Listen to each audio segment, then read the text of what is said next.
The topic of my talk, you have already seen on the program, is why memory politics matter. And first I will say a few words maybe of introduction so that you know where I come from. And please, once again, if I get too quick, someone should point me that the interpreters cannot follow and that I should speak more slowly.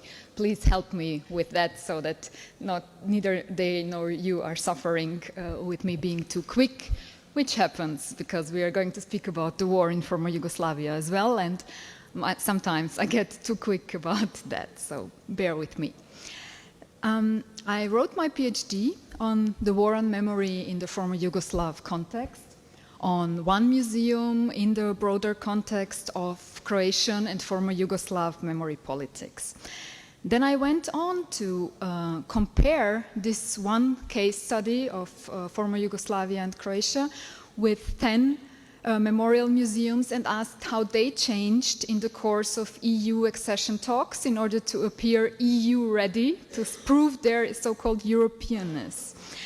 And my current project that has just started this September compares 50 museums worldwide and asks if there really is some kind of globalized memory, as many claim. So we will just go to Japan, to China, to Rwanda and check if this really exists, or if it's just claimed for some contexts but actually does not stand for many.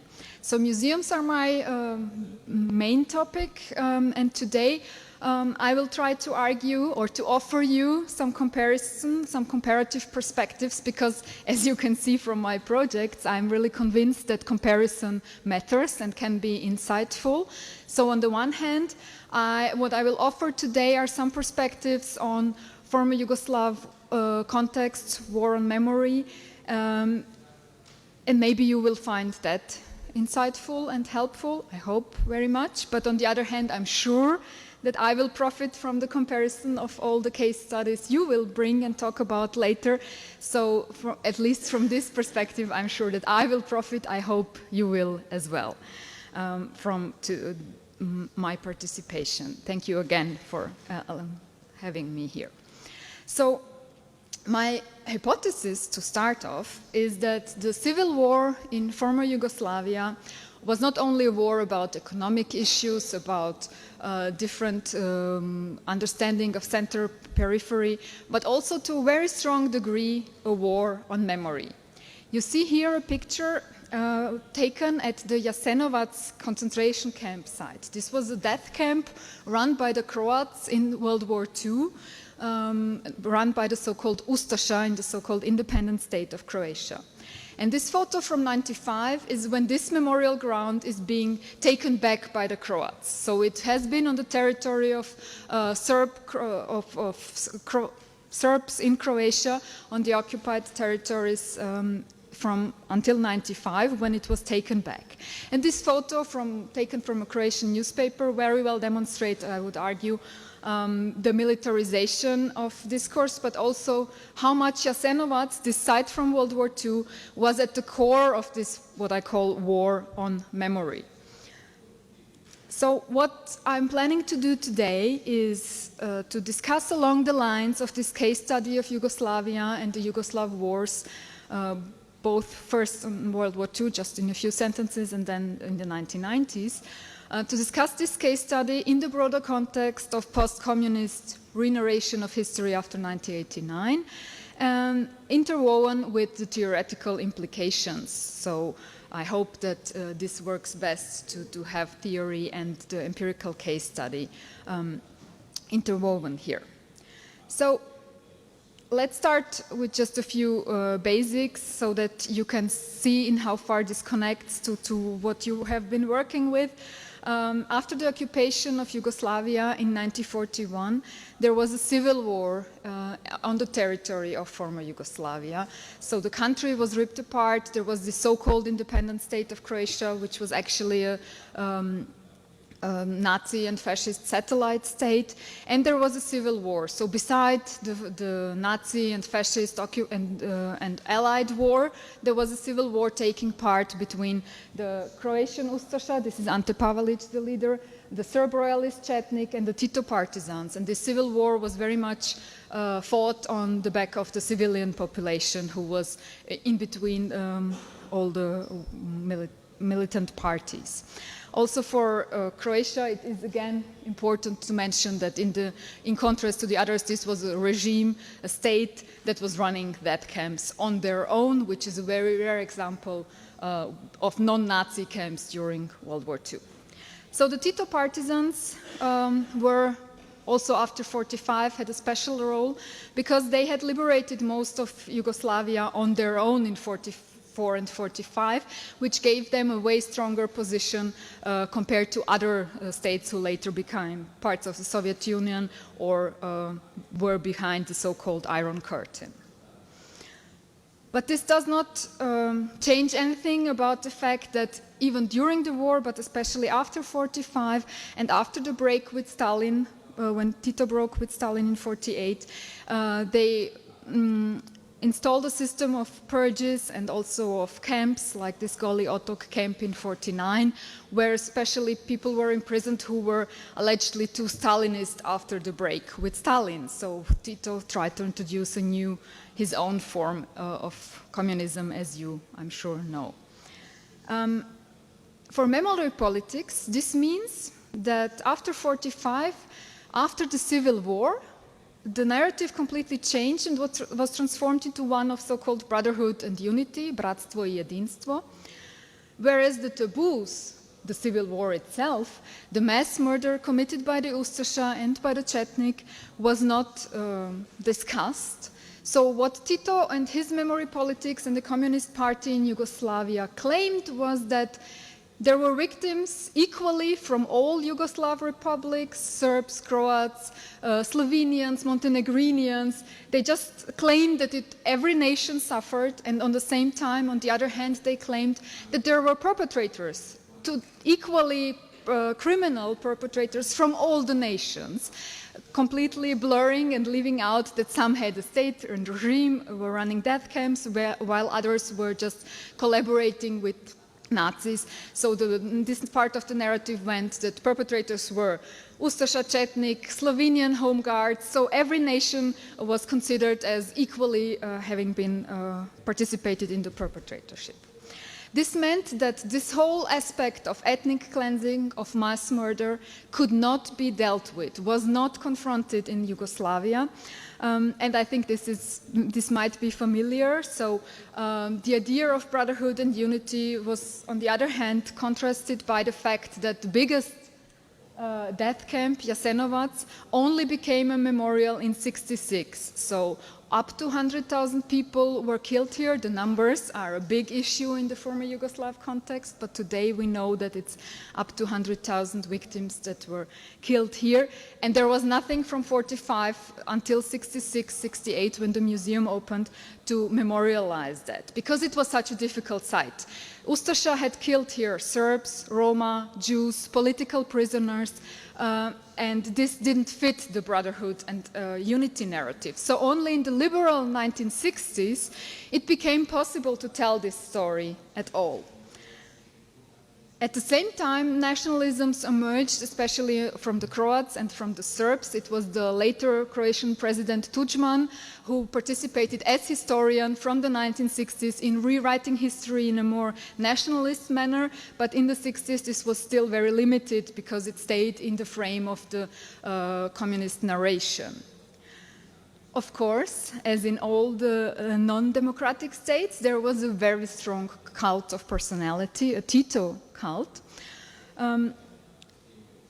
which in a way was also made fruitful by claiming that Tito has this special role as a country between the East and the West, as a kind of a special negotiator also between those sides. So now what happened is that in the late 1980s, this suppressed memory of civil war in World War II became the mobilizing factor for Serb and Croat radical nationalism. Jasenovac, I have spoke of, was in the media like every day. This number of victims was discussed in the newspapers every day. The Serbs were claiming that Up to 1 million people were killed there. It was the largest Serb city, but beneath the ground, where the Croats were minimalizing the number of victims, claiming that only a few thousand had been killed there, or Tudjman, the later Croatian president, then claimed that 30 to 40,000 had been killed. So Jasenovac became the symbol of so-called Croat genocidality, the natural tendency to commit genocide, as the Serb side claimed.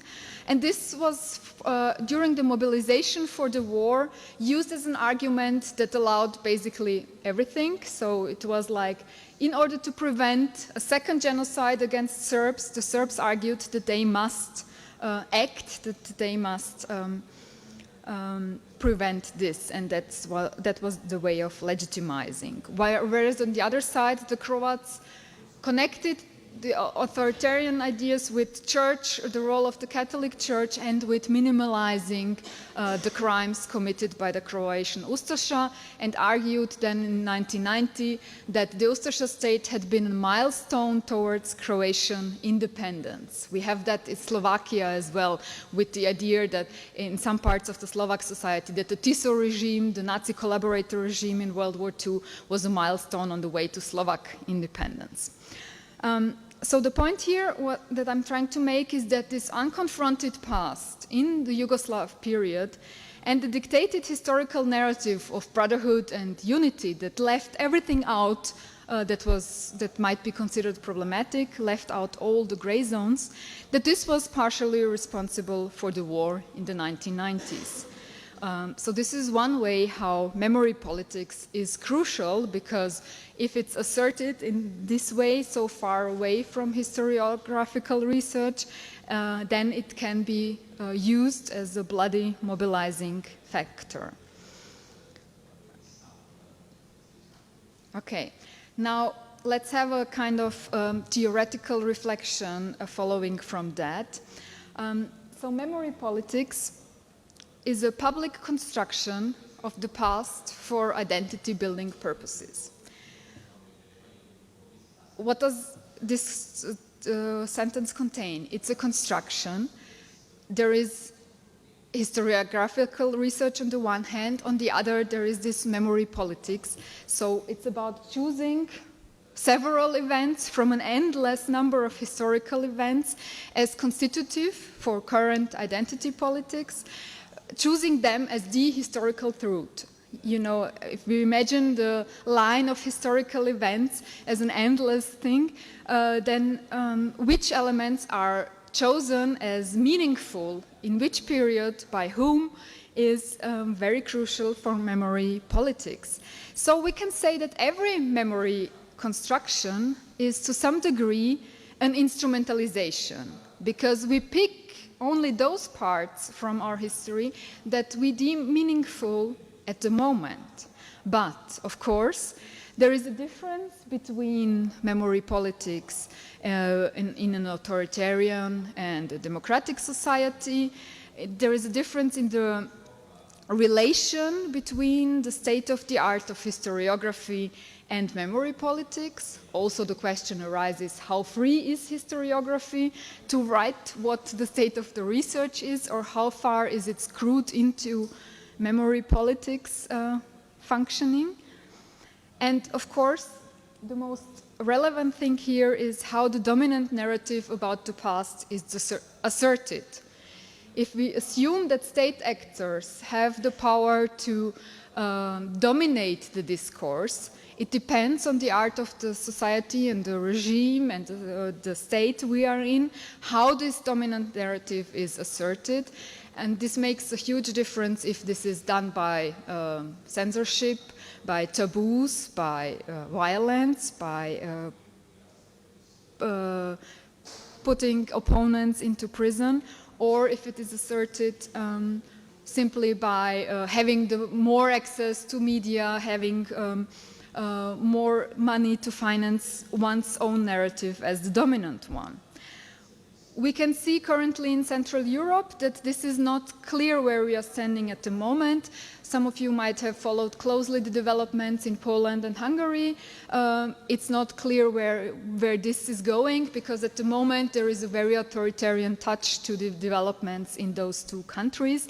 So we are not speaking only about authoritarian regimes back then, but also about authoritarian tendencies here, where the freedom of media is cut, where democratic checks and balances are cut, and there are memory laws trying to propose what is the right way of dealing with history. So are we dealing with this persecution of opponents, with media censorship, memory laws on the one hand, or is the state authority challenged by plural narratives and allows to be challenged by plural narratives? Are there taboos? Or is there an open discussion of what I like to call the elephant in the room? And you will all know from your own context what your elephant in the room is. And I think this is always there. The thing that is most difficult to discuss, that some choose not to touch upon. So I like this image of the elephant very well. Now, let's speak about some international memory trends since 1989, which had a huge impact on Central European post-communist countries I spoke of, maybe less to the context here, but you can maybe tell me that later on.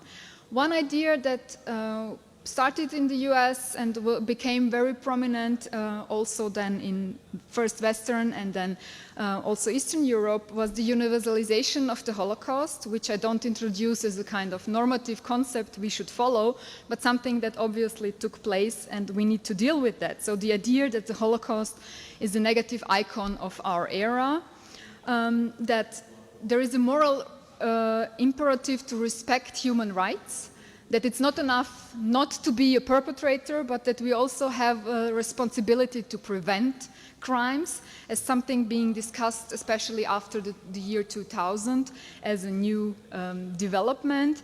The Holocaust has become a container or a bridging metaphor for the memory of different victims who then claim to be, for example, the new Jews of today, as I will show later in the Yugoslav and post-Yugoslav context. Important for me, as I said, who works on museums, is that also this went hand in hand with the change in focus from heroes and martyrs to victims, and then it depends if the victim here is portrayed in a collective way of collective victimhood or as individual victims.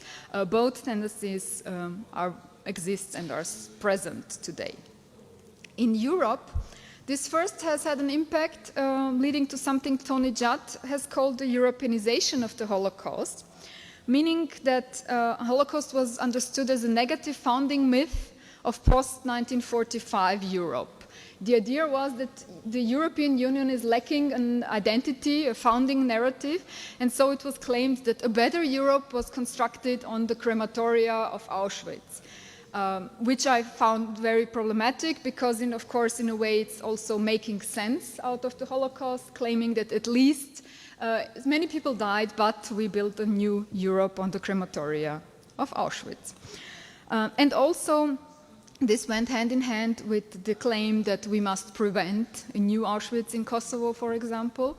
So this is the mentioned development of speaking about Bosnian Muslims as the new Jews and the Serbs as the new Nazis, which is very difficult if you imagine living together after such a war and working with those absolute good and evil figures. How does neighborhood and living together work if this is the way you choose to term and to explain a conflict to yourself? And of course, in our context, the third trend that kicked in, especially after many post-communist countries joined the EU, is the Europeanization of the memory of totalitarianism, the idea that Gulag memory must stand along Holocaust memory, but also difference between our and their victims in memorialization took place. Our victims always being the ethnic majority population of the country, and there being people who were also killed in this context but are not remembered in a very empathetic way. I will come to this later. Also, the 23rd of August, the day of the Hitler-Stalin Pact, or Ribbentrop-Molotov Pact of 1939, was introduced as a European Day of Remembrance for victims of Stalinism and Nazism. So, with the post-communist countries joining the EU, this tendency to speak about equal crimes of Nazism and Soviet regime became very strong also on the European level. Now one might ask if this is too general of a typology, saying that the trend in post-communist Central Eastern Europe was to equalize Nazism and Stalinism, because one's too far. Isn't that too general insofar as it focuses first of all on the victimhood? What about this phenomenon we have also observed of nostalgia towards post-communism, towards communism, or in the Baltics, maybe even nostalgia towards the Nazi occupation, which was imagined as less bad than Soviet occupation after 1944.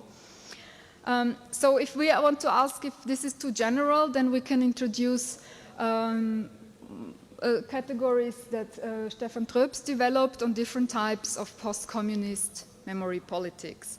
In his text called Yalta versus Stalingrad, Gulag versus Holocaust, which is a bit older, but we will discuss that maybe as well, he developed 4 categories of how post-communist states dealt with memory politics when it comes to the communist regime. He said that the first group categorically refuses an imposed and alien communist regime after 1989. The Baltic states especially, who defined the acceptance of the fact that 1944 was not a liberation but an occupation as important for the survival of the Baltic states, and also the mentioned cases of Croatia and Slovakia, where we can find this total rejection of the communist past and the claim that we need to set ourselves free in order to survive. The second group fought fierce controversies about the dictatorial past, about the communist past. Hungary, Poland, Czech Republic, Slovenia, and Ukraine are the countries that Stefan Troeps mentions. In Ukraine, we can imagine that there is, of course, even in 2006, even long before the war, a very strong conflict between the Russian-speaking population and the non-Russian-speaking population. In the Czech Republic, we have the fact that after 1945, 40% of the people voted for the Communist Party, 30% in Slovakia, so the narrative was divided here to some degree. Then the third category he calls the ambivalence and apathy.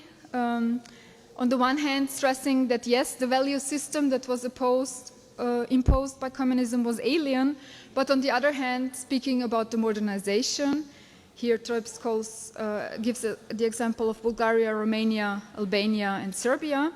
And then in the fourth category, he sums up those states where the new elite evolved from the old nomenclature, where there is a strong continuity of authoritarian structures without clear delimitation from the communist past. And into this he counts the post-Soviet republics, and I'm sure we will discuss that and ask if this is too general as well during this conference, the post-Soviet republics with the exception of the Baltic states and Ukraine.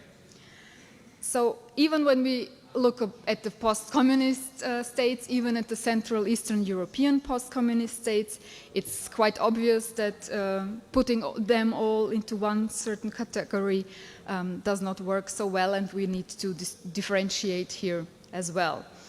For the post-communist re-narration of history after 1998, this means several things. Glovačka Grajpe, whose text I find very useful, has stressed that not only the memory of communism, but the whole spectrum of phenomena regarding social memory and memory politics that occurred in Eastern Europe after the beginning of the political and social transformation must be called post-communist memory. So it's not about only how we confront the communist past, but it's first of all a search for elements in history of the nation that can establish the basis for a new identity appropriate for the post-communist era, which is what I already spoke about earlier on, that every re-narration of history, every memory politics we choose is a kind of instrumentalization for today's purposes. She goes on to argue that it's also about restoring the memory of people and events that could not be commemorated during communist times, which is, of course, dealing with the former autonomous states in the interwar era that were depicted as evil in the communist narration, or crimes committed in World War II that were too ethnic, too Jewish, too Roma to matter in the narrative. And third, she speaks about the still fresh memory of communism itself, of course, the interpretation of the circumstances under which the entire system was established and functioned, of individual events and changes in the lists of good and bad characters in narratives of the immediate past. So when we say post-communist, this means all of that, and not only how to deal with the communist past. We might argue that Hungary and Poland, whom I mentioned as examples earlier on, are in a way an avant-garde of stopping being post-communist, because they are now being an example for Central and Western Europe in this new trend to create movements instead of parties, and so on and so forth. So maybe here there is a development that cannot be explained as post-communist only. Now, the new thing after 1989, 1990 can be summed up with certain terms. Let's say that first, what was introduced after 1989, 1990 was a pluralization. Of course, tabooed narratives were possible. The museums of Soviet occupation opened in Latvia and Lithuania, 92, 93, very early. Also, other tabooed issues during the Soviet and socialist period were now possible to remember. For example, at Theresienstadt, the big political prison but also ghetto, it was not possible during the communist era to have a ghetto museum. Although many Jews were killed there, only after 91 it was possible to introduce this museum. It was planned in the liberal 60s, but then after the so-called normalization policy crushed in Czechoslovakia, the project was stopped. Also, I would like to introduce here a term that I find very useful. This is the term negative memory, meaning memory of the crimes not suffered by one's own collective, but committed by one's own community. For example, in this regard, in Terezin, in the Czech Republic, the expulsion of Germans committed by the Czech was exhibited from 95 on. Or another example is the Holocaust Memorial Museum in Budapest, which opened in 2004, and which deals critically with Hungarian perpetratorship in the Holocaust. Even to this degree, it even shows population, Hungarians, as perpetrators on a visual level, which is a very rare example, because usually you would stick discussing perpetratorship and collaboration to the level of authorities, maybe gendarmes, police. But here we see a Hungarian population going into a Jewish ghetto and stealing there, and we even see women as perpetrators on a visual level, which is a very rare exception, I would say, also from the museums I have looked at. So this concept of negative memory is being introduced here. Not saying that this is something that has existed forever in the Western sphere. Me coming from Austria can add on what Stefan Meister said. It took Austria, as you probably know, decades to stop claiming that it was the first victim of National Socialism, which of course it wasn't. So I'm not claiming that this came from the perfect West somehow to, if we at all can call Austria the West, came to the Eastern states. But this concept of negative memory traveled in this period very strongly. Now, another development, which is very important also for my analysis of the museums, is the individualization of memory. Because in the communist period, we had a very strong focus on collective narratives. Not so much on the individuals, even not so much on individual groups that did not fit the overall narrative. So now, instead of these collective and heroic narratives, we have, for example, in museums, in books dealing with the past, we have the use of private photographs, in contrast to earlier photographs of heaps of dead bodies lying somewhere, being an anonymous mass of bones. We have to shift towards private photographs, telling the story of individuals before they were viewed by the perpetrator in a humiliating way. We have drawings of prisoners in all different contexts, telling the stories through their eyes, and then testimonies as well, speaking with, giving agency to the people imprisoned, to the people killed if they wrote a diary that survived the wars.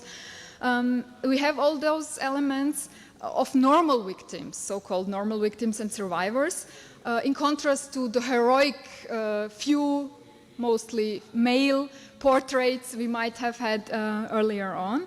And the important next thing is we have all those elements of individualization of memory that do not try to make sense out of those dead, out of the dying, of the killing, but speak about the void and the catastrophe and the meaningless murders.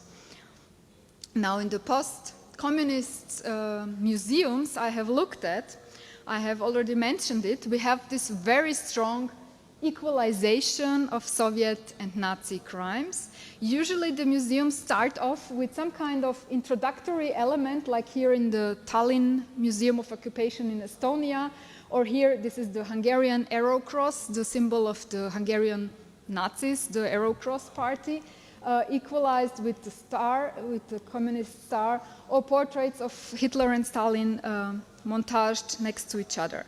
Usually those museums start off with these equalizing symbols in order to claim then during the exhibition that the Soviet crimes were worse. But this stands first of all for those countries that are trying very hard to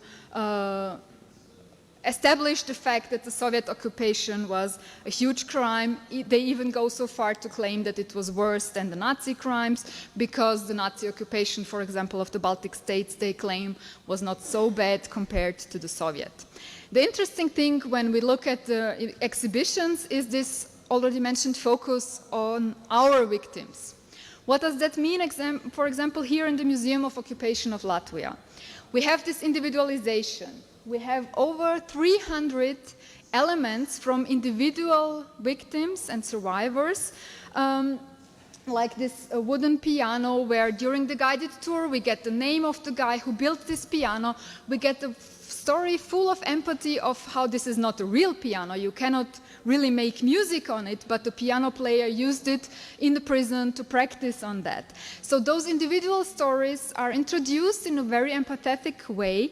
They allow to see the events from the perspective of the victims, but those individualizing elements we can find only for the majority population of, in this case, Latvia.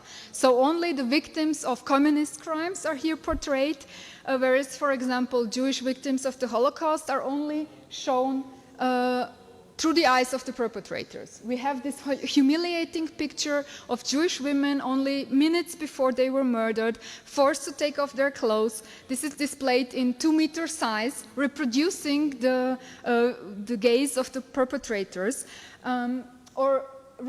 telling the story of anti-Semitism and of the murder of Jews through anti-Semitic posters, an anonymous Star of David, or again a photo taken by perpetrators of Jews that are not allowed to walk on the pavement, on the walkway, that have to walk on the street due to the new laws.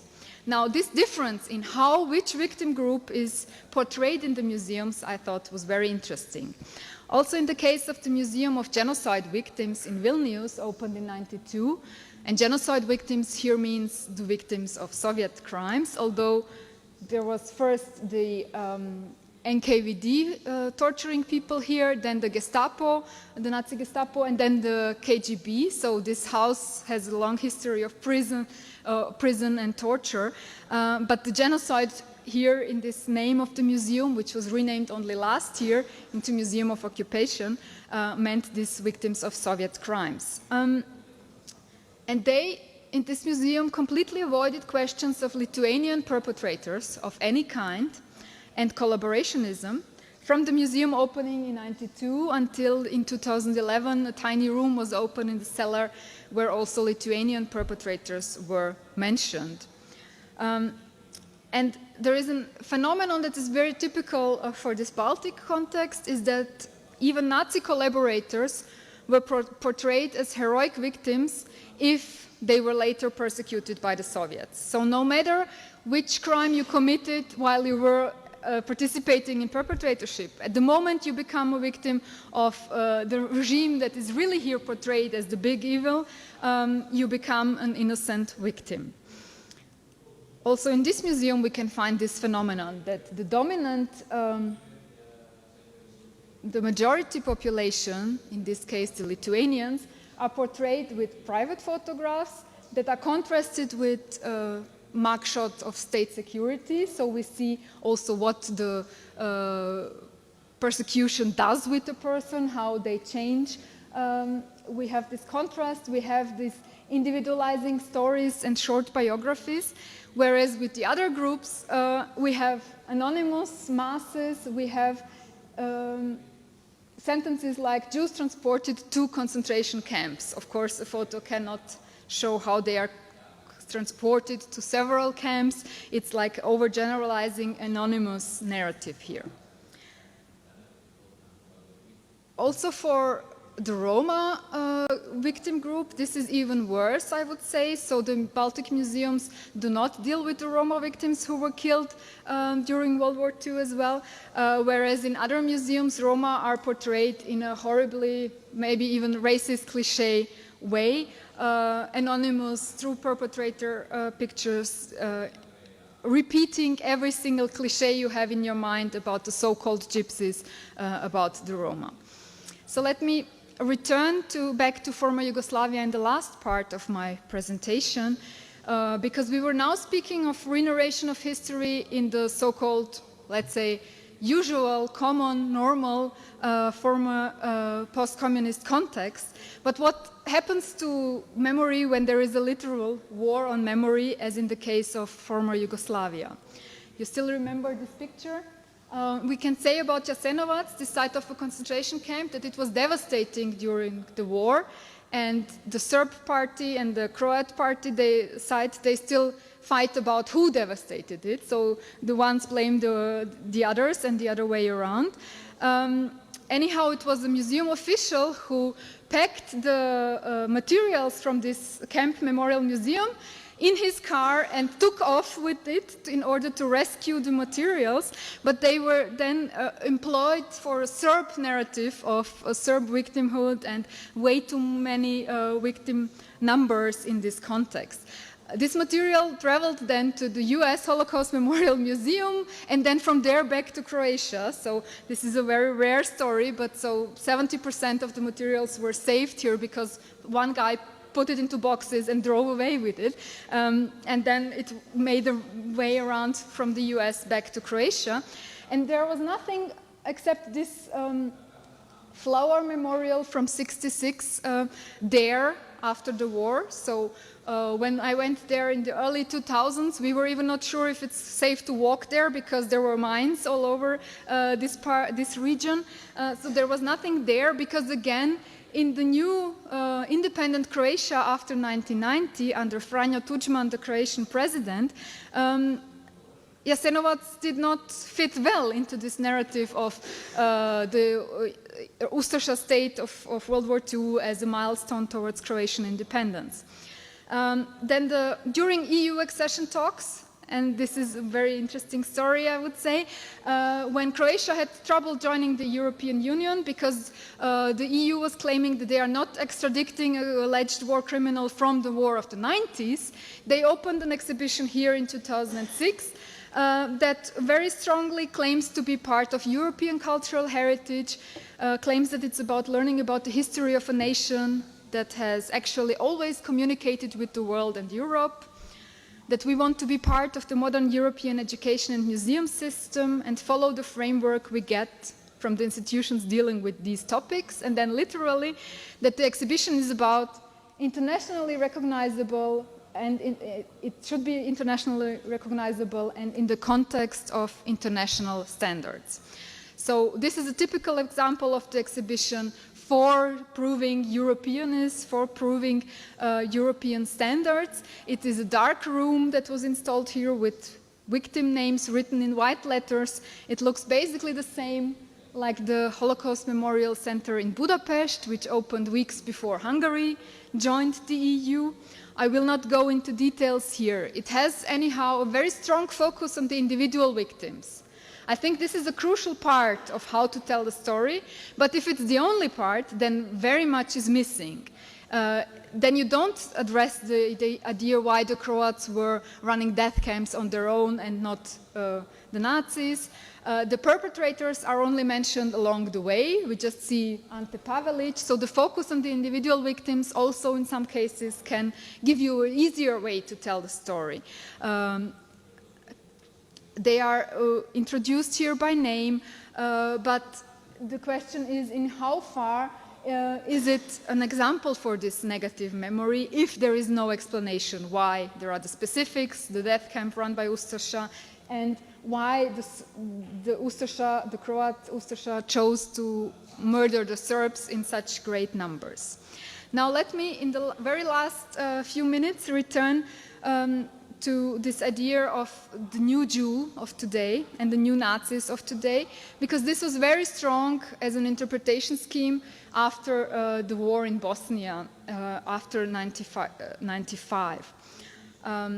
Oh, I will skip this, I'm sorry.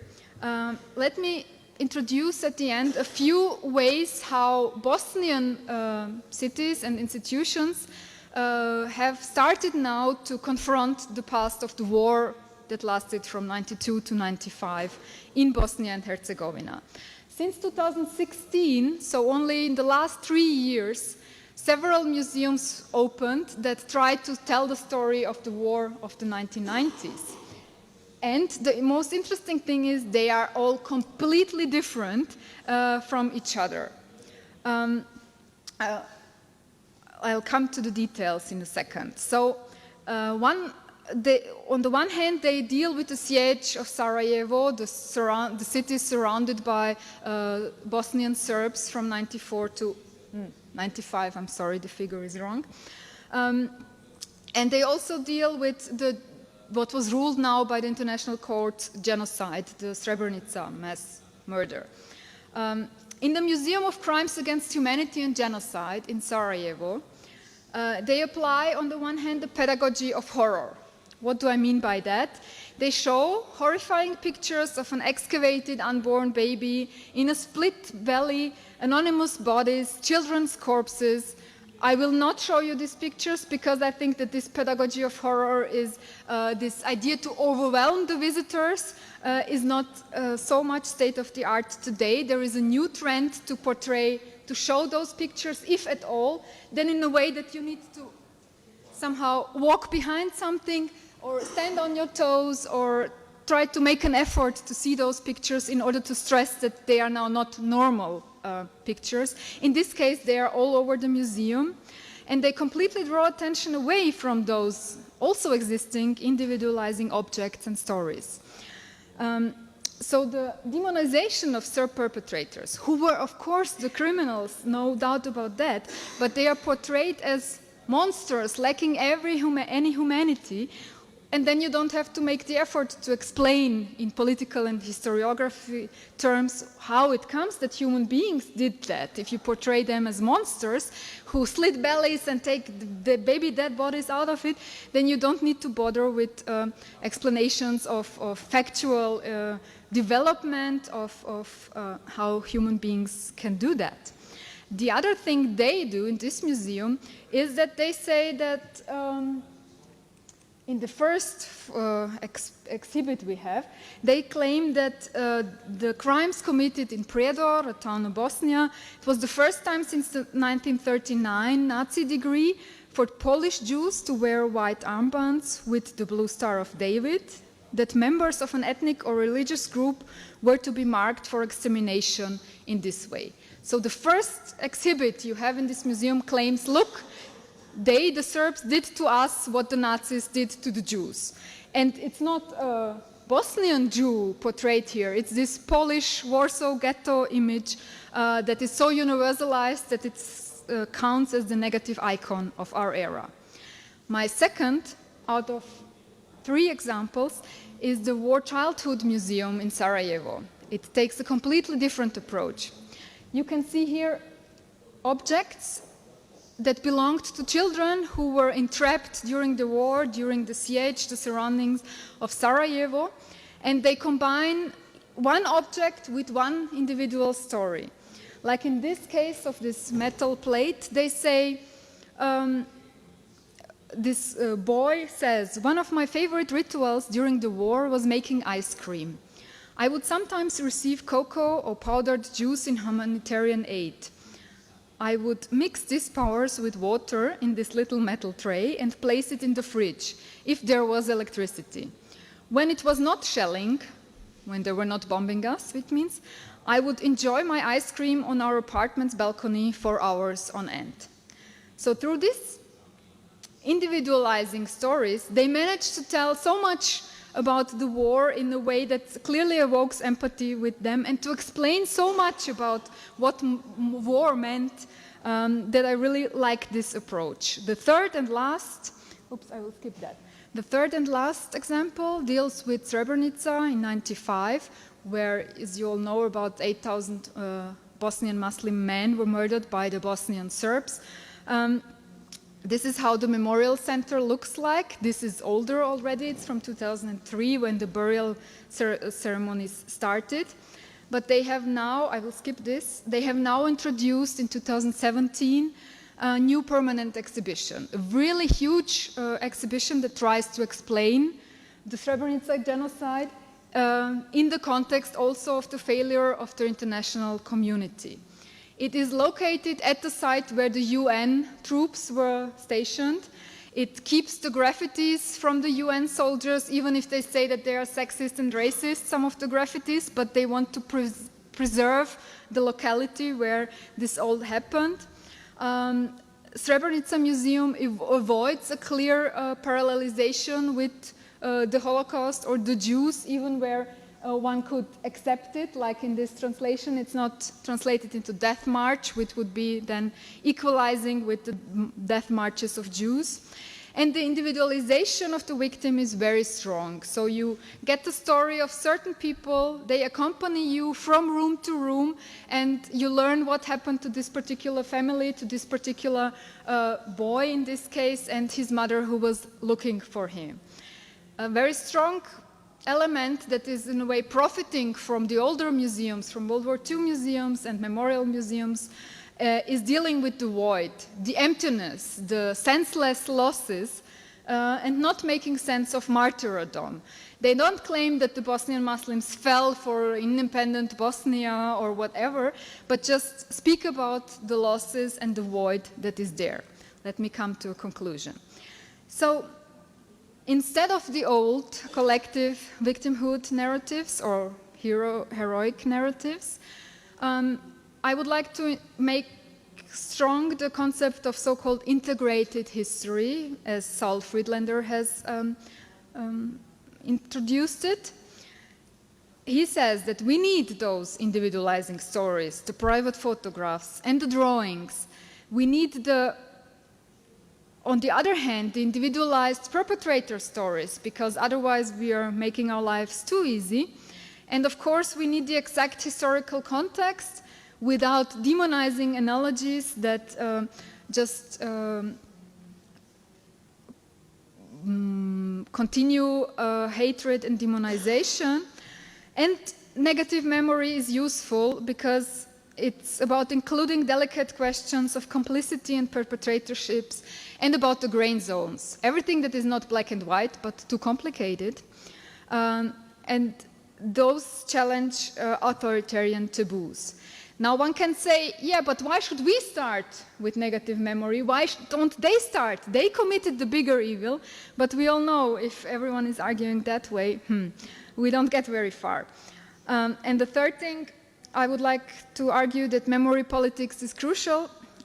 It's sometimes deadly. Memory politics means both using memory for mobilization for a war, but it also means criticizing the dominant narrative, opposing it, trying to introduce a new or even maybe only a pluralist way of reading gray zones and delicate questions.